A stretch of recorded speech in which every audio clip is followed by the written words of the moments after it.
সঁচাকৈয়ে মুৰ্গী মাংসৰ লগত ৰাজমাহ আৰু কাবুলী বুট এই তৰকাৰীখন সোৱাদেই বেলেগ, খাবলৈ খুব ভাল লাগে। সেইকাৰণে আজি ভাবিলোঁ ৰাজমাহ আৰু কাবুলী বুট ভিজাই ৰাখি এনেদৰে প্ৰেছাৰ কুকাৰত বইল কৰি ল'লোঁ। লগতে মই মছলাখিনি ৰেডি কৰি ল'ম। জলকীয়া, নহৰু, পিঁয়াজ, আদা, জিৰা আৰু ধনিয়া আৰু চব দিব পাৰি। এইখিনি মই আটাইখিনি ৰেডি কৰি এয়া মিক্সিত ধুনীয়াকৈ পিচি ল'লোঁ। এইখিনি পিচি লোৱা হৈ গ'ল।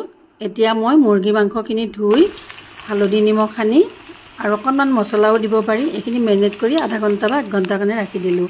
লগতে মই কাটি লোৱা আলুখিনি মই আধা ভজা কৰি ল'লোঁ আৰু মুৰ্গী মাংসখিনিও সেই একে তেলতে আধা ভজা কৰি ল'ম। আটাইখিনি ভাজি উঠাই ল'লোঁ।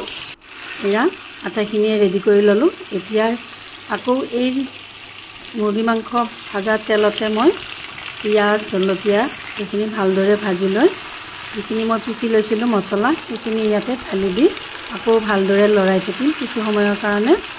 ইয়াতে দিম হালধি, নিমখ, জিৰা গুড়ি, চব গুড়ি, জলকীয়া গুড়ি আৰু মিট মছলা। এইখিনি দি মই আকৌ ভালদৰে লৰাই থাকিলোঁ।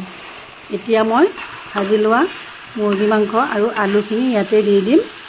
এইখিনি দি ভালদৰে লৰাই আকৌ মই কাবুলী বুট বইল কৰি লোৱা এইখিনিও ইয়াতে একেলগে ঢালি দিম।